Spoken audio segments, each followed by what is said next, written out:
Anyway, I've been revisiting old fandoms because thinking about 911 has not been good for me. So anyway, I did not expect Miraculous Ladybug to get this gay. No, Miraculous Season 6 spoilers. What do you mean? We have a Rose and Julica kiss, as well as a Nathaniel and Mark episode, which they didn't kiss in it, but, like, they might as well have. This is crazy, because I knew, like, Rose and Julica have been, like, pretty obviously in a relationship, but it was mainly, like, it was never explicitly confirmed. It was, like, it was there, you know? Like, and, you know, Miraculous has had its queer representation on the show, you know? They confirmed, I don't remember what season it was, but I remember it was in 2023, that Zoe was canonically had a crush on Marinette. And then they confirmed that their teacher for the first, like, 5 seasons was married to a woman. And I think that was the first time there was a gay kiss on the show, was when her and her wife kissed. And like I said, Nathaniel and Mark and Rose and Julica have, like, been, like, subtly in a relationship. I haven't watched the episode where Rose and Julica kiss, so I don't have much to say about it yet, but I am gonna go watch it. But I did watch the Mark and Nathaniel episode, and that was crazy. Like, not only was this, like, a confirmation of their relationship beyond what they already have, but it was also just a very beautifully written queer storyline that I'm actually both impressed and kind of mad that Miraculous Ladybug delivered that. I never expected that. Because at the same time, it was both metaphorically about a homophobic parent wanting their kid to be straight because that was what was best for him, and literally about that. Like, it was crazy. Because Miraculous Ladybug has always toed this very interesting line with queer representation, where it's like, it's there, but also, you know, if parents are kind of watching it in passing, they're not going to necessarily pick up on it, because they don't explicitly say certain things, but they confirm things in other ways. I will say there is definitely, like, it's going to be interesting to see when it's actually, like, dubbed in English, because I've been reading, like, the subtitles, and yes, I know some French, but I don't know, like, French slang very well, so I don't know if this was, like, the correct translation in the dialogue, but there were times where they, in at least the subtitles, that they had Nathaniel or his mom essentially say that they were trying to make him straight, or make him go straight, which, again, that is, like, a turn of phrase, which can mean different things, but it's also,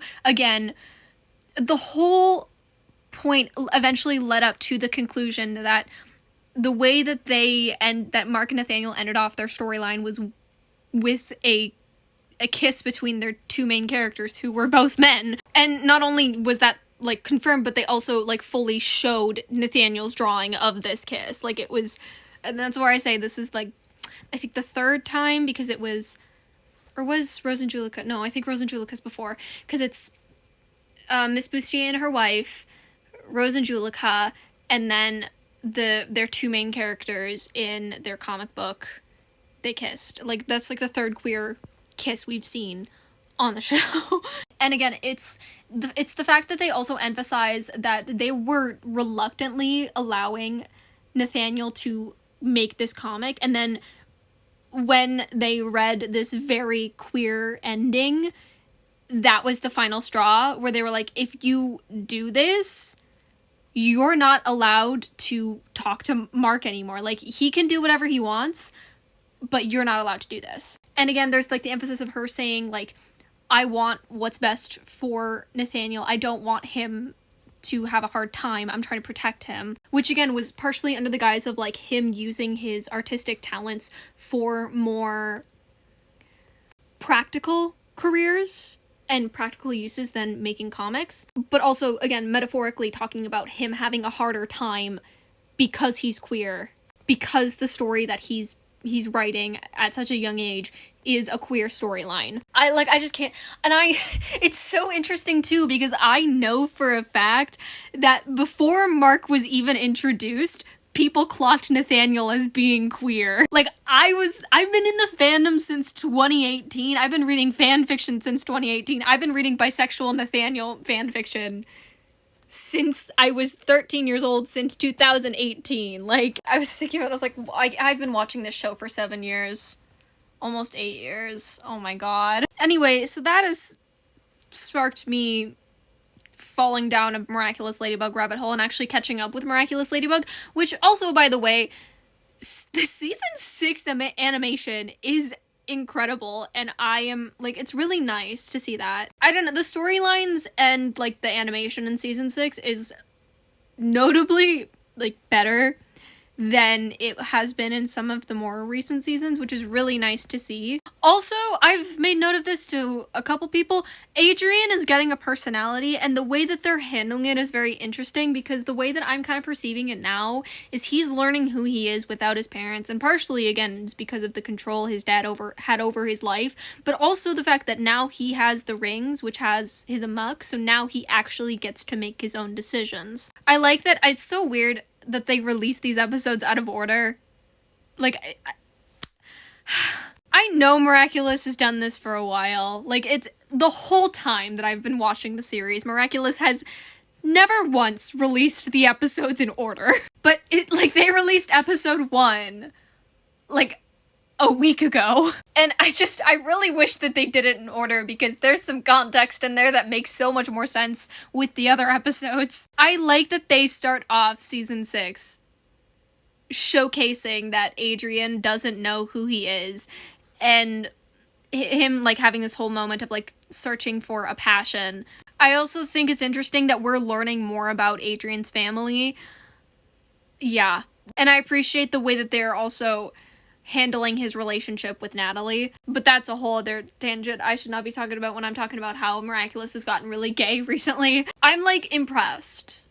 Again, I'm just really surprised, given some of the storylines and some of the, just a lot of the things that have happened in Miraculous Ladybug in the 5 seasons before this, that Miraculous Ladybug was capable of delivering such a beautiful storyline, like, queer storyline. And I really like that it was with Mark and Nathaniel. They just have a special place in my heart, okay? Also, I want to say that I can't remember his like, hero name right now, but the design for his persona in this season is so good, and I'm actually obsessed with it. Seeing Nathaniel, like, transform and fight alongside Ladybug and everything, I really love that design. I don't know, Nathaniel's always been a really fun character. Nathaniel and Mark have always been really fun characters, and they have a really fun dynamic, and I'm really glad that we got to see a whole episode revolving around that, and it being a queer storyline, which I've said multiple times. And again, it was just an episode that delivered so well. And I'll be honest with you, whenever they deliver a good storyline on Miraculous, it's very refreshing, and also it's just really refreshing after everything that's been happening in 911. There's a reason I've been watching this show for 7 years. There's a reason I keep going back to it. I'm never gonna be able to escape this stupid show.